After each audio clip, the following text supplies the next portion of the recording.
The grand throne room of the Fire Nation was stripped of its towering statues of Fire Lord Ozai. In their place stood refined silver banners bearing the dragon emblem, catching the afternoon sunlight filtering through the high archways. Fire Lord Azula sat upon the throne, her stance immaculate, her expression composed, yet her eyes restless. Across from her stood Avatar Aang, dressed in his traditional air nomad attire, his posture steady but cautious. "The northern provinces have yielded to the tax reforms," Azula said, her voice sharp and measured as she closed a scroll with a crisp snap.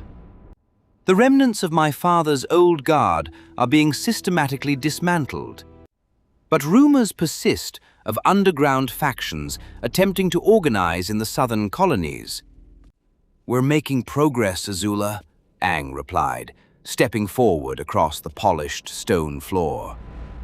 "Rebuilding after a war takes patience.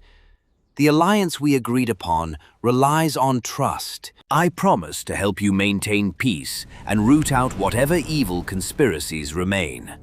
But you have to allow the people time to adapt to a world without fear." "Fear produces compliance, Aang," Azula noted dryly, standing up from the throne. "Efficiency requires control. But I am honoring our arrangement. Your presence here acts as a deterrent to those who think the crown is vulnerable." "And what about Zuko?" Aang asked quietly. "Have your scouts reported anything?" Azula's eyes narrowed slightly, a flame flickering momentarily at her fingertips before she extinguished it with a decisive clench of her fist. "My brother and uncle remain banished. Permanent exile means they do not exist within these borders. If Zuko ever steps foot in the Fire Nation again, he will be treated as an enemy of the state. I suggest you focus on your duties, Avatar, and leave the security of my kingdom to me." Miles away, far beyond the borders of the Fire Nation, a bitter cold wind swept over a desolate cliffside hut. Inside, dimly lit by a single fading candle, Prince Zuko knelt beside a straw bedding where his uncle lay. Uncle Iroh's face was pale, his breathing labored and shallow. The Grand General, who had once struck terror across the Earth continent, was now weakened by an incurable sickness that had slowly drained his vitality over months of exile. "Uncle, please, drink some water," Zuko pleaded, his voice trembling as he held a wooden cup to Iroh's lips. Iroh weakly shook his head, placing a cold, fragile hand over Zuko's wrist. "There is no time left for tea or water, my nephew." "Don't talk like that," Zuko said, tears welling in his eyes. "You can't leave me. Not here. Not like this." "Listen to me, Zuko," Iroh whispered, coughing faintly as he gathered the last of his strength. "My journey ends here, but yours has only begun. Azula holds the throne, but she holds something far more precious, captive in the shadows of the royal palace. Your mother, Ursa, she is still alive." Zuko's eyes widened in shock. "Mother? Azula told us she was gone." "It was a lie, to keep you from searching," Iroh gasped, clutching Zuko's collar with a sudden, desperate surge of force. "You must go back, Zuko. Recover our land. Save your mother from Azula's grip. Promise me." "I promise, Uncle," Zuko choked out. Iroh's grip loosened. A final, peaceful breath slipped from his chest, and his eyes slowly closed. The candle flame flickered out, leaving Zuko alone in the dark, kneeling beside the body of his mentor. When Zuko stood, the sorrow in his eyes hardened into a deep, unyielding fury. A heavy downpour masked the sound of boots scaling the outer walls of the royal palace. The palace guards posted along the perimeter watched the fog, unaware of the shadow leaping across the rooftops. Without warning, the high wooden gates of the inner courtyard detonated inward in a blinding explosion of orange and red flame. Zuko stepped through the smoke, clad in dark, unadorned leather armor, his twin broadswords sheathed at his back. A dozen Fire Nation guards rushed into the courtyard, weapons raised. Halt! Intruder! Before the lead guard could finish, Zuko swept his leg in a wide arc, sending a wall of fire that hurled 3 guards off the parapet. He moved with lethal precision, dodging spears and deflective blasts. With swift, brutal, fire-bending punches, he blasted through the ranks, burning through shields and driving his opponents into the stone walls. Guards collapsed around him, incapacitated or motionless on the scorched flagstones. Zuko did not stop to look back. He kicked open the massive double doors leading into the sovereign quarters, his path marked by smoke and destruction. Inside the royal corridor, Azula stood waiting, flanked by 4 elite Imperial guards. Her blue flames lit up the dark hallway, reflecting in her eyes. "You always were atrocious at stealth, brother," Azula scoffed, raising her hand to order her guards forward. Zuko didn't utter a word. He unleashed a concentrated stream of fire that scattered the Imperial Guard instantly, breaking their ranks. Azula leapt over the flames, her fists blazing with brilliant blue fire, and drove a downward strike toward Zuko's head. Zuko blocked the strike with his forearm, the impact creating a shockwave of thermal energy that shattered the stained glass windows along the corridor. They traded rapid blows, blue fire clashing against red, illuminating the dark stone hallway in stark flashes of light. Zuko pressed forward aggressively, his anger fueling every strike, forcing Azula back into the main receiving hall. With a powerful sidekick, Zuko sent a blast that shattered Azula's defensive barrier, blowing her back onto the cold stone floor. Standing over her, breathing heavily, Zuko raised his fist, glowing hot with concentrated fire.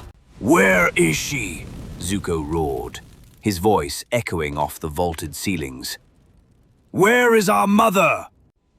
Before Azula could reply, a soft, trembling voice broke the silence from the far side of the chamber.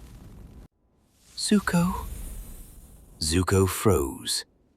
From the deep shadows behind the royal dais, a figure stepped forward into the pale moonlight. Ursa walked slowly toward her children. She wore a worn, faded silk robe, her face lined with grief and exhaustion. Her hands trembled as she looked at her son's scarred face, then down at Azula, pushing herself up from the stone floor. "Mother?" Zuko whispered, his voice cracking as his firebending faded from his hands. "Yes, my sweet boy. It's me," Ursa wept, stepping closer. She turned her tear-streaked face toward Azula, then back to Zuko. "I am so sorry. I am so sorry to both of you." Azula watched her cautiously, wiping a line of blood from her lip. "Save your breath, Mother." "No, Azula, you must hear me," Ursa pleaded, her voice choked with regret. "I was a horrible mother to you both. I allowed myself to be consumed by the palace, by the power, by the wealth of the Fire Nation. I spent years searching for the treasure your father promised me, the Fire Diamond. I thought possessing it, holding that ultimate status, would give my life meaning. I thought it would protect us." Ursa fell to her knees between them, tears streaming freely down her cheeks. "I was wrong," Ursa sobbed. "I spent my life chasing stones and titles while leaving my children to be broken by a monster. I learned too late. Love has so much more meaning than the wealth of this nation or any diamond in the world. I failed you both. Please, forgive me. Zuko stood motionless above her. Tears welled in his eyes, dropping onto the scorched floor. He slowly bent down and wrapped his arms around his mother, burying his face against her shoulder. Ursa wept openly, hugging him back tightly, clinging to her son. For a moment, the room was silent, save for the crackle of distant embers. Then, Zuko's expression hardened into ice. He pulled back slightly, his eyes cold, as he stared into his mother's tearful face. "I won't forgive you," Zuko whispered softly, "because you were always weak." Before Ursa could process his words, Zuko placed his palm directly against her chest. A sudden, blinding blast of violent red fire erupted from his hand. The heat was instantaneous and total. Flames consumed Ursa in a second, igniting her silk dress and expanding rapidly outward in a shockwave of intense fire. The inferno tore through the chamber, burning the tapestries, shattering the floorboards, and tearing through the wooden pillars. Azula threw up a frantic blue fire shield to protect herself, but the blast sent her flying backward against the wall. The concussive force knocked the breath from her lungs, and small burns scorched her arms as the room dissolved into a roaring sea of fire and ash. Coughing through the thick, black smoke, Azula struggled to her feet. The entire royal chamber was ablaze, the ceiling beams groaning under the thermal pressure. Through the roaring flames, she looked toward the shattered entryway. Zuko stood near the exit. His clothes were unblemished, his skin unburnt, without a single scratch or injury from the blast he had created.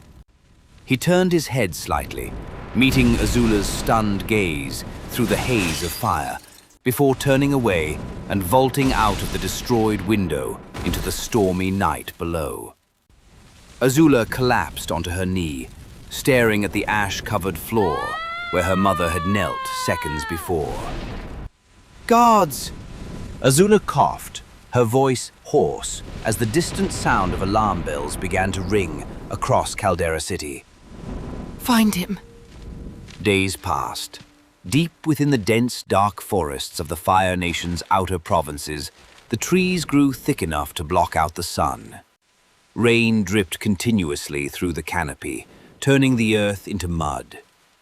Zuko walked alone, his hood pulled down over his face. He moved silently through the mist, unbothered by the cold. Suddenly, water whipped through the trees, snapping branches and embedding itself like sharp blades into the tree trunks around him. Zuko halted, dropping into a defensive stance, his hands igniting with fire. Figures stepped out from behind the trees, a band of robed figures carrying water skins, their faces hidden behind dark wraps. From the center of the group, an elderly woman stepped forward. She was around 65 years old, with thin gray hair, sunken eyes, and pale skin that seemed untouched by light. She walked with a dark wooden staff, but her movements were fluid and menacing. "Hold your fire, young prince," the old woman rasped, a cruel grin spreading across her face. "Who are you?" Zuko demanded, his flames flaring brighter. "State your business, or burn!" "My name is Hama," she replied softly, stepping into the dim moonlight. "And these are my followers. We are waterbenders who have learned to survive within the heart of your empire." "Waterbenders don't belong in these woods," Zuko growled. "Get out of my way!" "We are not here to fight you, Zuko," Hama said, taking a step closer. "We are here to offer an alliance. The world is changing. The Avatar and your sister preach peace and order, but true power belongs to those willing to push past conventional boundaries. I have discovered a technique, a way to manipulate the very life force, the blood within a living body. Blood-bending. Hama raised her clawed fingers, and one of the bandits beside her stiffened, his body twitching helplessly like a puppet on string, before she released him. With your fire and my blood-bending, we can bring this power into the world, Hama continued, her eyes gleaming. It will become a trendy, unstoppable path to supreme power. Together, we can take whatever we desire. Zuko sneered in disgust. I have no interest in your dark magic or your power games, old woman. Get out of my sight before I incinerate you all. He turned to walk away. Even if it means bringing back your mother? Hama called out smoothly. Zuko stopped dead in his tracks. He turned his head slowly, his eye narrowing. What did you say? Hama took a few steps closer, her smile widening into a sinister curl. Ursa and I were not always strangers, Zuko, Hama whispered, her voice dripping with malice.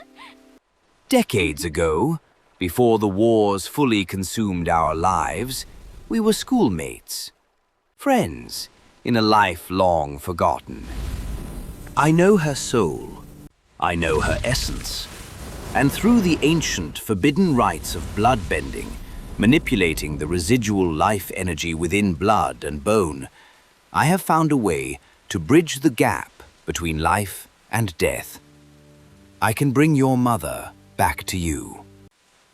The heavy quiet of the wet woods stretched thin, punctuated only by the rhythmic tap of rain against the canopy. Hama's grin broadened, her sunken eyes gleaming with absolute predatory triumph as Zuko took a slow, deliberate step toward her. Smart boy,